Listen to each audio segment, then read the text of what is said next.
Welcome to the Recruiter Startup Podcast. My name's Dualta, and in this podcast series, I will be interviewing investors, advisors, entrepreneurs, and recruiters who are based all over the world, and we will be discussing how to set up, scale, and operate a world-class recruitment company. Today, I'm speaking to Chris Shields. He is a Rectorec based in the north of England. He has a background in industrial recruitment, did that for over 10 years before setting up his own Rectorec agency along with a friend of his. He's recently went out on his own and has had quite a bit of success on LinkedIn over the last 4 months. So we've been discussing that and his journey to date. So really good guest. Hope you all enjoy it. And we'll have another one on later today.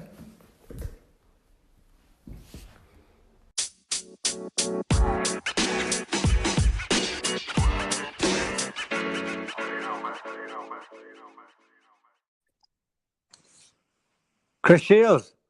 Hello there. How are you doing today? I'm good, thank you. How are you?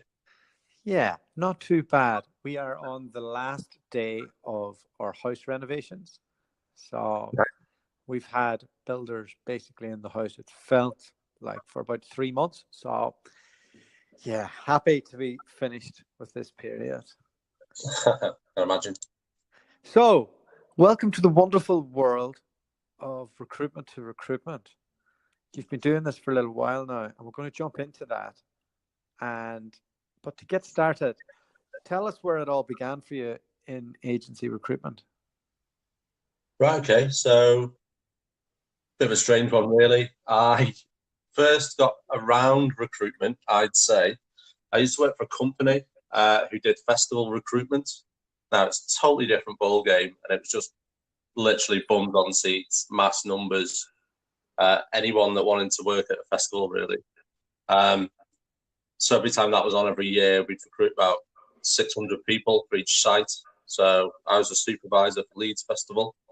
And that's sort of where I got to know the ins and outs of it and the requirements of recruiting people on a mass scale, I think. I then realised that there had to be an element of sales to get into a full recruitment role. So I got into one of the most hated industries ever, which is double glazing sales. So it's what sales? Sorry, I didn't pick that up. Double glazing sales, okay. Door to door. Oh wow! All right, how did that go for you? Went really well. I got used to people slamming doors on my face, which is fantastic. What type of neighbourhoods were you doing that in? Neighbourhoods. It was mostly based in the northwest, so it was a lot of. Well, I wouldn't say there were many mansions around for big sales. It was more your general 3 to 4 bedroom houses around, Wigan, Manchester, Warrington, Liverpool. It's quite a hard one, to be honest with you. Yeah. It was the hardest things I've ever done. Did you ever have any bad experiences? Bad experience? Which one do you want me to tell you about? I don't know. Give us a funny story. What happened? Right, okay. I went to a door once with 2 other people. A guy's wife answered the door, and we were talking for about 10 or 15 minutes, having a really nice conversation. Next minute, this guy just thunders down the stairs in this house. And I don't know how to describe him really, but just imagine a guy standing there in his boxers with holes in, run down some stairs with a big hairy chest and about 18 stone, right? So Ramsey Nesbitt. Yeah, that's a perfect description. Perfect. So just imagine that kind of situation, bolting at you through the front door and his boxers, telling him to get off his drive. Now, I'm not sure what he thought we were trying to achieve by speaking to his wife at the front door, but I can assure you we were just selling double glazing. And it definitely isn't like that program that was on TV. What was it? white gold, was it? It wasn't as glamorous as that at all. The weather was terrible in the winter. You'd be out there in your cheap George shoes with your black pants and your safe style coat. How long did you do this for? I did that for about 8 months before I realised that I just didn't want to do it anymore. And I had to sit at a desk. I can't think of anything worse. No, but it did teach me one thing, and it was the fact that selling isn't easy. It's not, no matter what you've got, and it did prepare me for recruitment and everything that it's got to throw at me, I suppose. Because what I was doing at the time or before that didn't really prepare me for the real world. Yeah. I came straight out of school. My dad runs some leisure centres in the northwest, so he was like, right, okay, you're of age now, go and do your lifeguard exam. So I was a lifeguard for the majority of my teens, until I realised that I needed to break away from it and go get a real job, I guess. And there was no ambitions of going to uni or doing any of that? No, it was at that sort of time when everyone was going to uni. I got into the car scene. I was quite a boy racer as such when I was a bit younger. Were you a little grot bag, were you? Yeah, I think I was. Quite thinking to say I was probably a bit of a dick when I was younger, to be fair. But, I'll quite openly say that now. I wouldn't have confessed that years ago, but I have changed a lot over time, I think.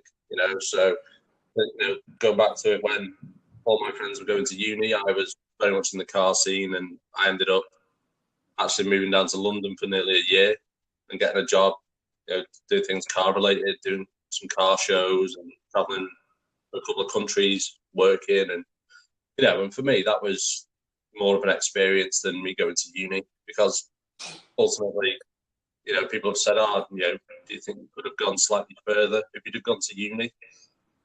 And my response is always along the lines of, probably not. I would have wasted 4 or 5 years of my life and been in the same situation at the end of it. So I'd rather have had those 4 or 5 years of experiences of going out, doing a bit of traveling, being a bit of a lad, and then, ultimately settling down into a good career. Yeah, that makes sense. My life. But, everyone's different. I'm not going to criticise someone for going to university because, my other half's gone to uni and she's killing it.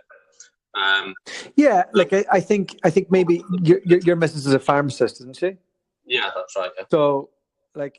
So if you're really sharp like that, and you're going to go into profession, it makes sense. But if you're a bit of a bin licker like me, and you end up doing a couple of degrees, it's just a waste of time. I should have just got into running my own business earlier. Yeah, well, that's it. I think. But hindsight's a great thing. You can tell that at a later stage, right? Yeah, exactly. Yeah, well, you learn, don't you? That's the thing. And I feel like I've learned more in life skills than I would have actual skills that I'd now use in uni. So. And I know we give you a bit of abuse for being an industrial recruiter and look down our nose a little bit on them, don't we? Yeah, that's it. Yeah, but I only cried myself to sleep, once a week now, so it's not as bad. So walk me through the entry into recruitment. You're doing door-to-door sales. Now as a rec direct that somebody would have seen you coming and gone, oh, here's a kid with a chip on his shoulder. He's done door-to-door sales. I could just point him in the right direction, and if he makes any bit of success at all, he's going to go flying. Did you stay at the one firm? Did you do lots of different firms? What? Because you were like 10 years in industrial recruitment, right? Yeah, so it's varied actually. Yeah, over the. Okay, so my first industrial recruitment role now. It was obviously after the festival side. Got into the real world, did sales, blah blah blah. Got my first trainee role as an actual consultant, which was a bit of an eye opener. I'd never combined the resourcing and sales side before. I didn't know what a mail shot was. I didn't know what CRM was. What age were you at this stage? What was that, sorry? What age were you? I was 19. Oh, wow. So you're real young getting into this. Yeah, it really was. So, yeah, it was a long time ago now. But, I thought, I needed to at some point. I needed to really get into it.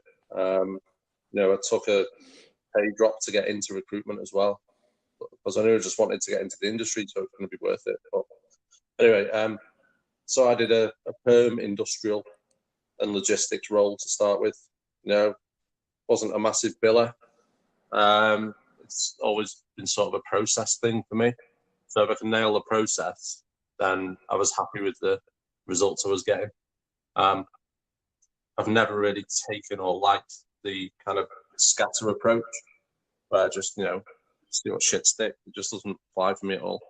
So I did perms and then went into a position that was slightly stronger in the business development side, which naturally I kind of fell into. I think from my previous sales experience. I then, off the back of the business development, I ended up starting a driving desk, which went really well. Because you're into cars, right? Yeah, that must have been it. Yeah, so into cars, that was it. I was definitely then into HGV wagons as well. So, but yeah, it's and it's sort of progressed from there really. But through the years, I've kind of been involved with businesses that haven't solely done transport or industrial, so I've kind of dipped into other things. I think the majority of that came up a few years ago when I got the opportunity to look after a recruitment agency in the Northwest. And well, jump into that for me. What was that exactly? The role in Northwest was, to be fair, it was the first senior role I'd had. So I was like a bit of a, rabbit in the headlights, I suppose. It was okay. The old, take the job on and learn how to do it kind of scenario. It was very much like that. So what was the remit? How many people were in the office? Where did you sit amongst that? Was there like a database? Did you have an active client list? Like, what age were you at this stage, and how long ago was this? Yeah, I've fast forwarded now up to probably 4 years ago, so that's 26. It was generally up that. It was just industrial and transport recruitment, which isn't interesting at all. No, we can glaze over a lot of that. Generic, mass people, different warehouses, different cars, different vans. That was it. So my first real senior role came when I had this opportunity to start this or take over this brand in the Northwest, which was essentially like recreating something from the dark ages. I'm not really sure what the past owner have been doing with it, but the idea of a database was very much something that looked like it was based around Excel or some sort of database software, which was run on very old computers with big back monitors, and the organization system for everything that was going on was a dedicated desk in the office with piles of A4 paper on. The office itself, I'll never forget it when the new owners showed me around. You walked in and there was one specific office, and it had just been chain smoked in for the last 20 years. Lovely. It was I'm pretty sure the guy was still smoking in it when we bought it, but it was very old school recruitment. It was as raw as I've ever seen the recruitment industry. It was stacks of A4 paper, things paper clipped onto walls. The office stunk of cigarettes, and there was 2 people there. That was it. So what were you essentially purchasing? Was it their client list? Yeah, I'd say. Was it a temp book or? No, it was a contract book. So it was dealing with offshore stuff, which was very interesting for me. I loved it. I loved dealing with it. So yeah, that's sort of where we were. We tried to build it up, bring some new staff in. Ultimately, it got bought out by another company.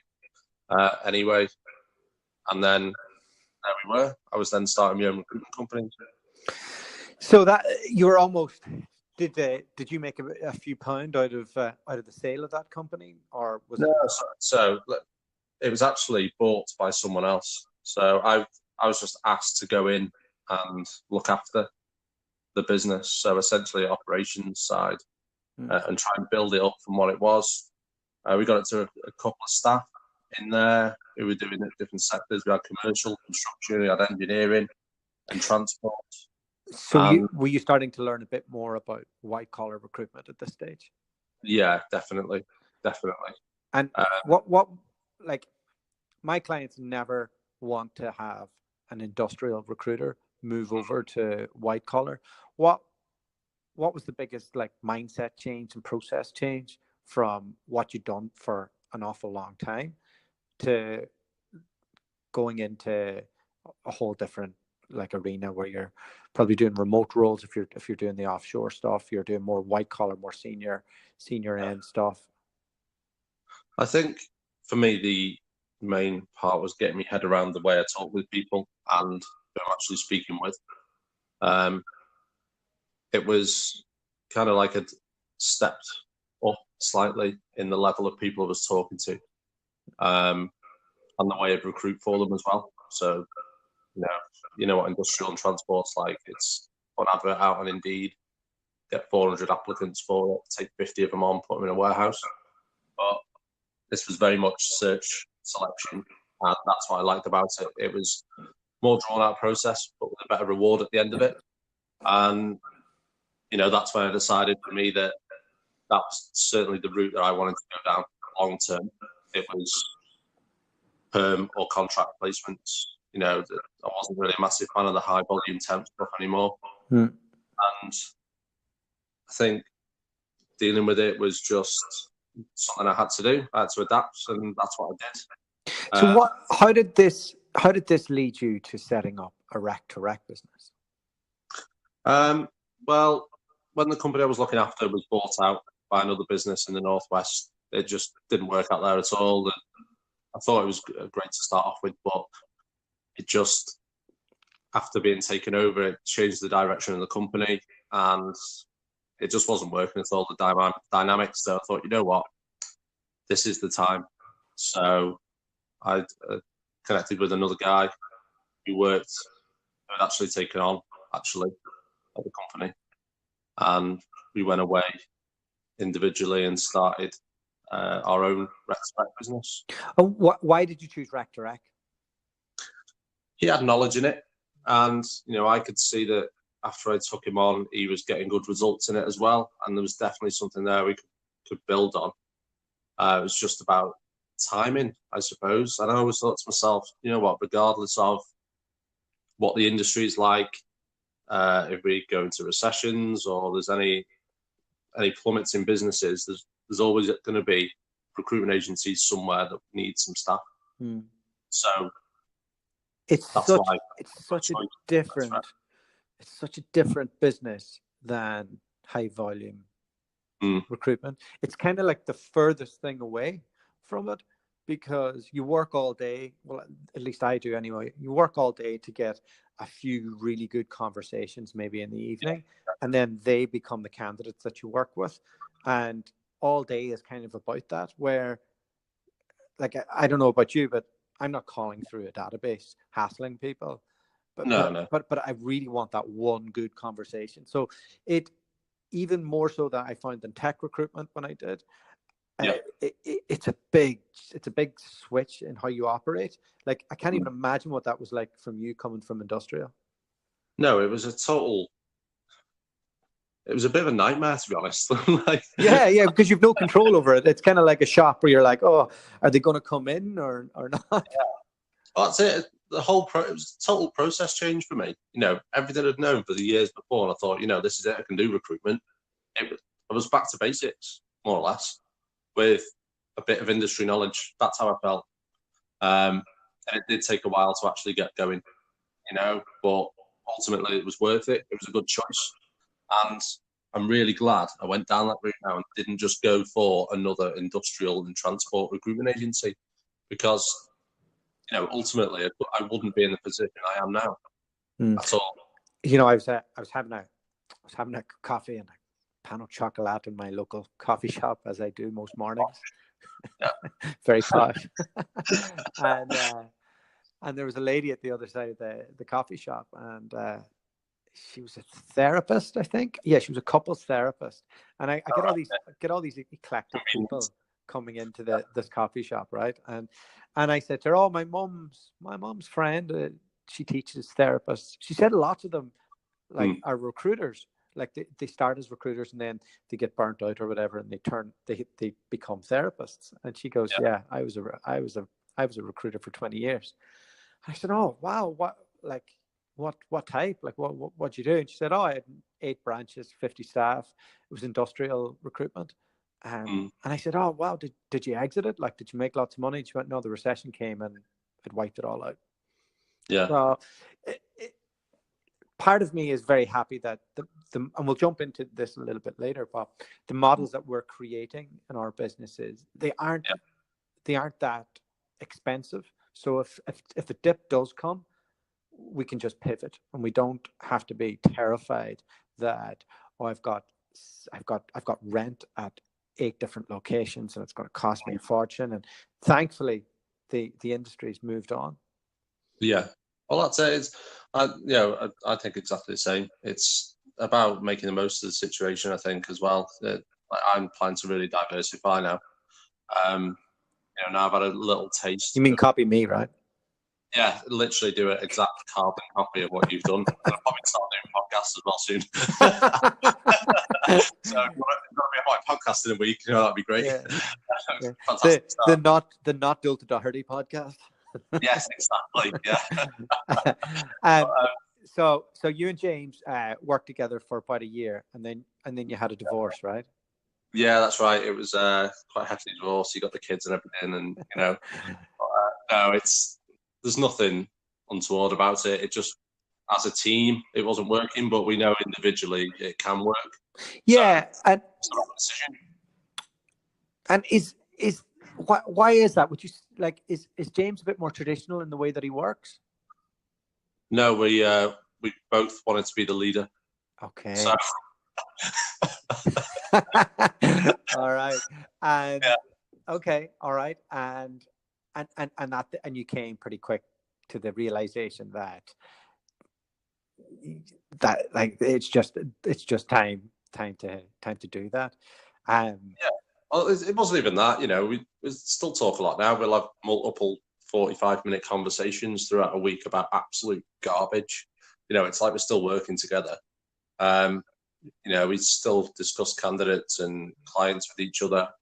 It's like nothing's changed really, but now I'm responsible for my business and he's responsible for his. That's the only difference really. But I still like working with James. I like working with James. It's nice working with someone, because at the moment all my people work remotely, so it's not like I can call a team meeting and we all sit around a table and drink coffee together. It's not like that, as you well know. But it's you're only starting with your remote team though, right?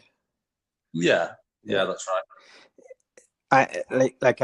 I've had Andrea for 2 years, Arena for a year, and Angela's just finished her 3rd week with us, and then I've another person called Giselle in the Philippines.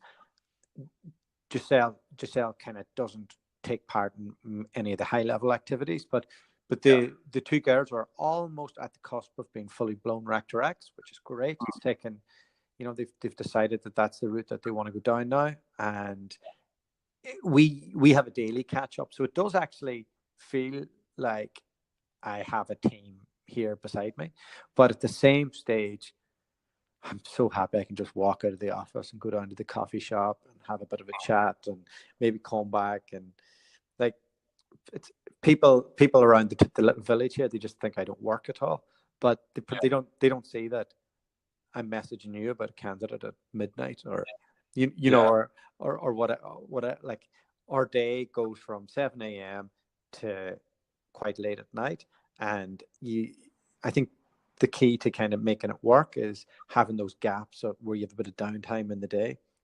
Yeah, of course. And I obviously work from home at the moment, so for me, a bit of downtime in the day is walking away from the PC and putting some washing on, or maybe going and raking the lawn, or just because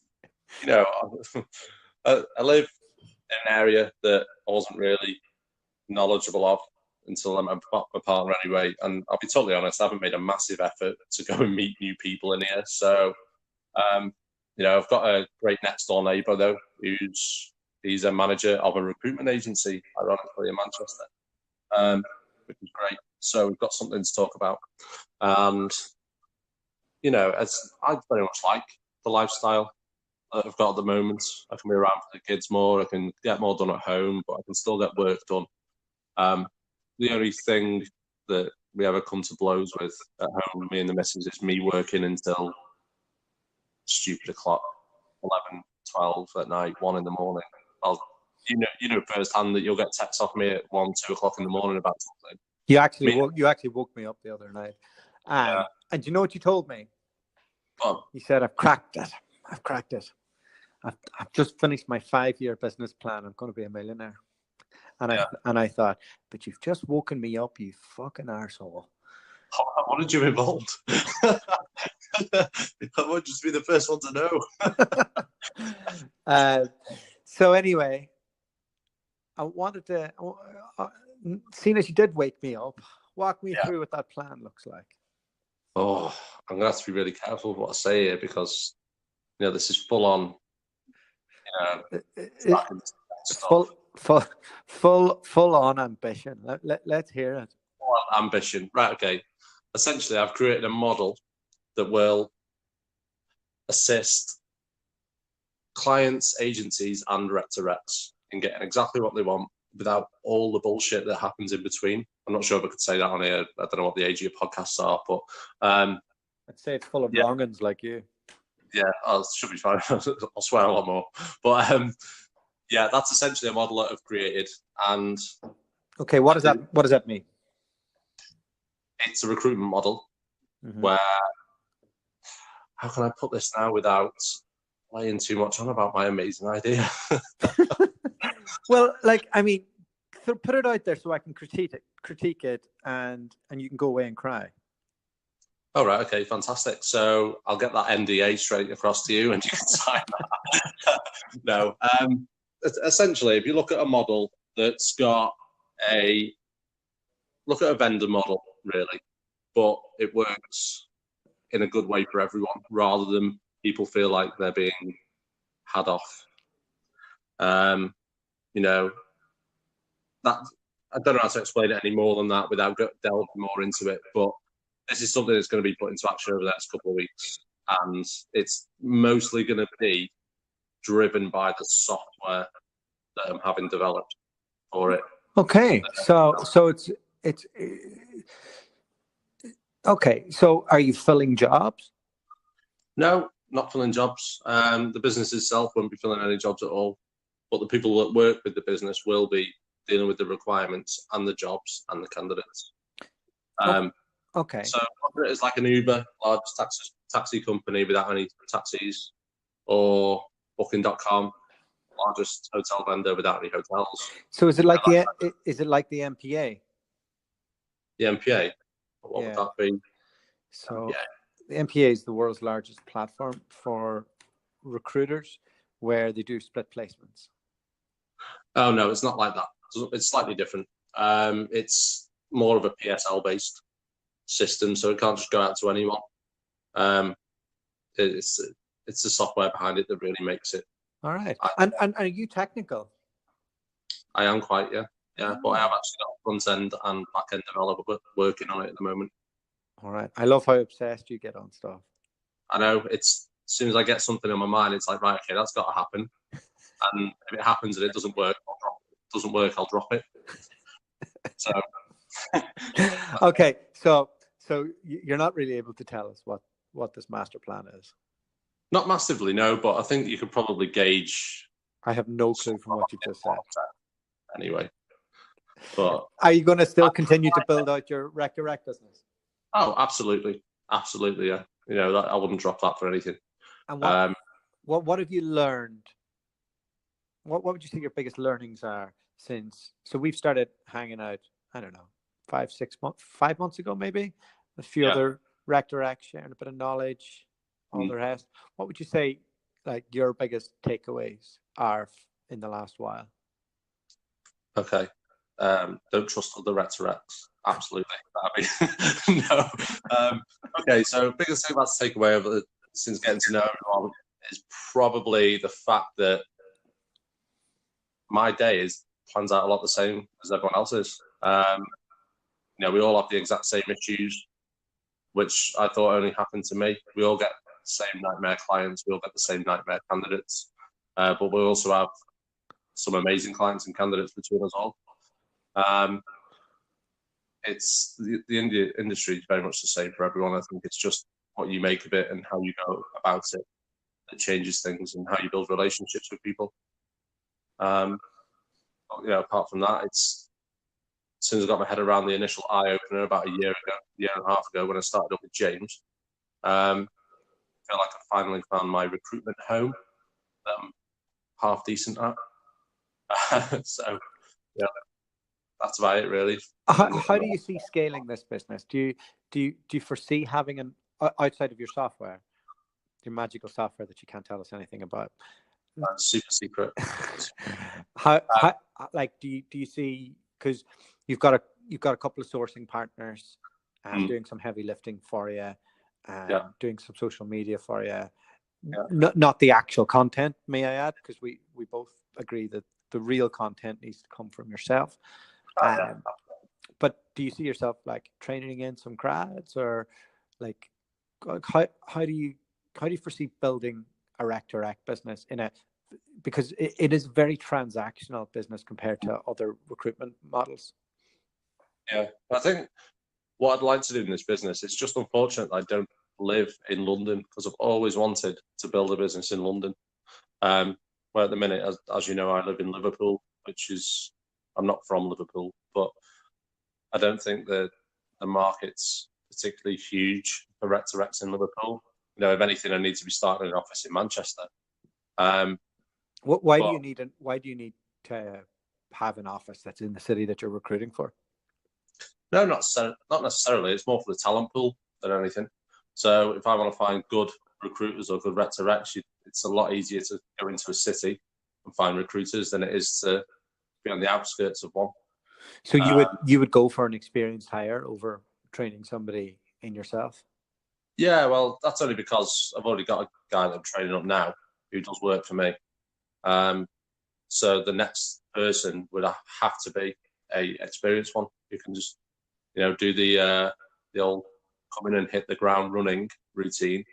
So that's the route I'd go down now. Next step for me in the Northwest, I'd have my trainee who does a couple of days a week. I just train up on the basic. Next step for me would actually to get an office space and an experienced hire. So I'd still keep the VA stuff going. Absolutely.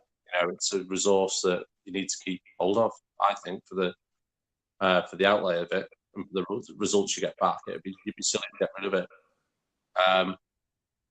That's definitely my plans, and massive long-term plans. I do want an office in London, and I want one in the States doing the same operation, but over there, an exact reflecting business model, but in the USA.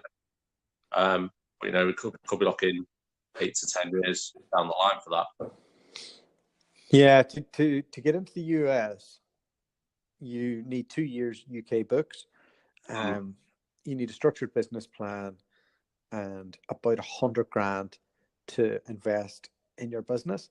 Now that could, you could live out of your office or whatever. I don't know. I'm sure there's ways of being creative in the accounting of that, but it is quite feasible to open up a US entity if you can prove that you're doing enough business in both locations. We looked into it, but the financial outlay is quite high, and I had a bit of a dream of LA. I just don't know if it's worth pursuing it. So we're at the moment we're having a little look at Vancouver, and as I mentioned to you, you can get PR there real easy, and you don't have to do the financial outlay to invest in your business. You can just set it up straight off. So it's Yeah, the way I see it, if you comfortably had $500,000 sat in the bank, you could build a pretty much solid operation in the US for the first year and have it making money. You could probably walk away with around a $300,000 profit off that at the end of the year. I mean, are you just pulling those figures from the sky? No, I on paper. Is this from your model or your software model? This is actually from my model, yeah. All right, but you can't tell me about it, so I can't ask you questions. I can't drill down. I don't forget you. You know that, don't you? But yeah, so it is doable. But I think if I was going to do it, I'd do it full on, 2 feet in, massive investment, and that's what it'd take for me to get to the US, I think. But it takes time, and essentially you need to find out if your idea works in the UK before you take it anywhere else. There's no point in thinking, right, okay, I'll start in 2 locations at the same time. It's never going to work. You don't know what's going to happen, and open yourself up to a whole world of pain if it doesn't. So it's just not worth it. So plan is stick with the rec to rec, develop my idea, get some cash in the bank, possibly link in with an investor if it's needed. And, that's my long-term plan.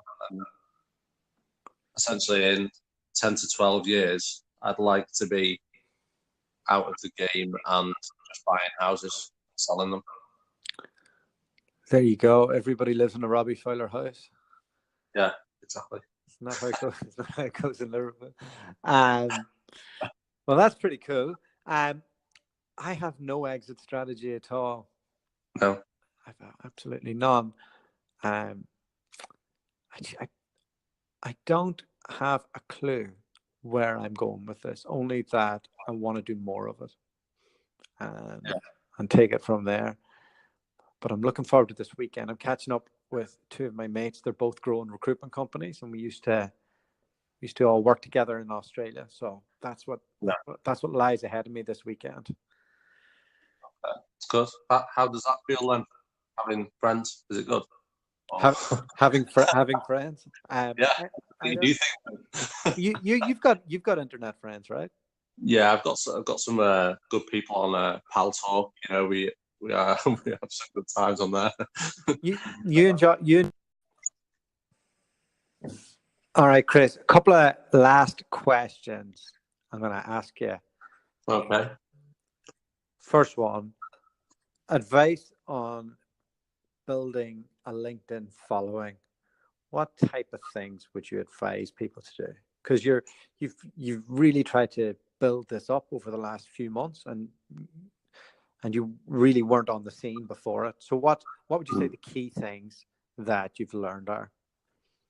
Okay, so I kind of built my following probably over the last few months up by about 8,000 people easily, which I think is a massive amount considering I wasn't really on the scene, like you said. But I did that by engaging with people, just simply engaging with other people. And copying me and Josh, but yeah, adding yours and Josh's followers, every person that likes your post. I did that as well. No, honestly, it is all down to content now. Whether you think it's right, let me start that again. Actually, it's not down to thinking whether content's good or not. It's report real content. Don't make shit up. It just doesn't get anywhere at all. Just be honest in what you're saying. Engage with other people. And I don't know how far this is going to go, but people quite like a bit of drama on LinkedIn. I don't know why. It always gets quite a lot of attention, even though it's quite controversial.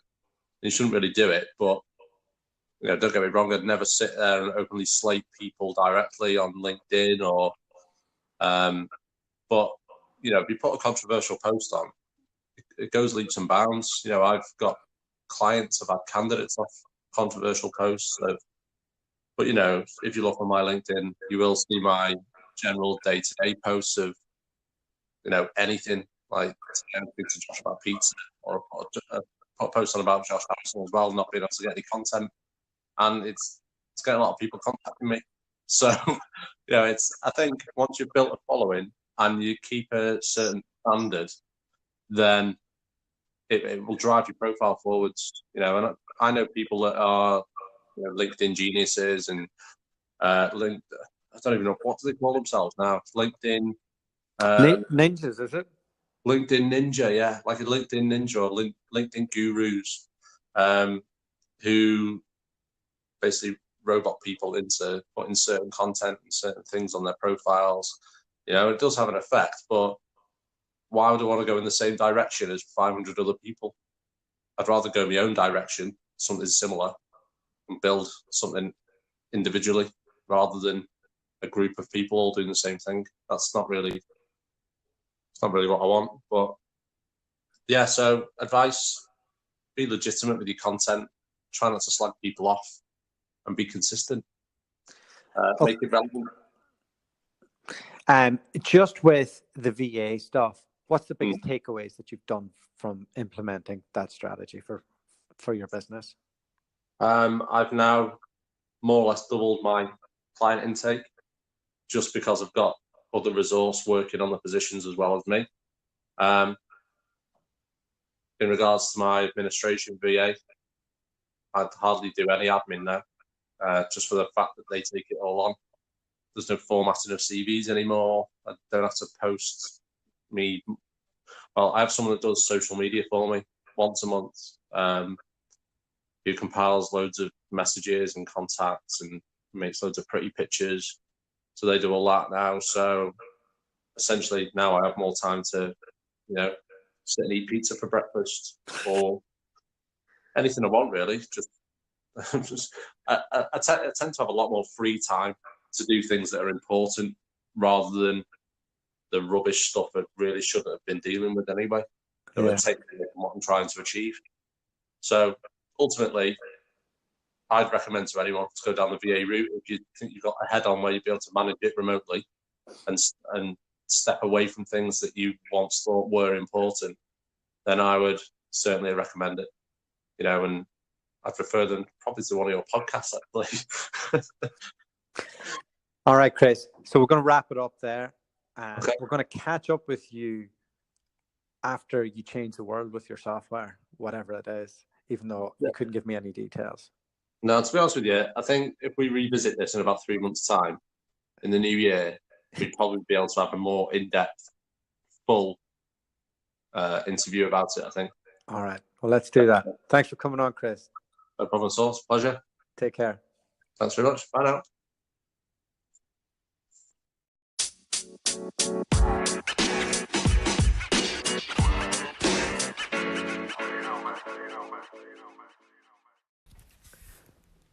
Well, a massive thank you to Chris for coming on the podcast. Hopefully we didn't ramble too much and you're able to take snippets of value out of it. If there is anything I would say you really want to grab and understand, it's that you need to get a virtual assistant or a team of virtual assistants. And if you want to learn how to do that, go back to a previous episode that I did, which instructed you on how you can go about that. The other bit I would say is working out a strategy that helps you become viral on LinkedIn. And I'll probably do a podcast on that at a later date. And so it'll just help you out a little bit and make that whole process a bit more attainable. Essentially, you want to be using it as a branding and engagement platform and not just as somewhere to message people. Okay, so again, big thank you to Chris. Great guest, great fella, and we'll be back with another amazing guest later in the week. The podcast you just heard was made using Anchor. Ever thought about making your own podcast? Anchor makes it really easy for anyone to get started. It's a one-stop shop for recording, hosting, and distributing podcasts. Best of all, it's 100% free. Sign up now at anchor.fm/new. That's anchor.fm/new to get started.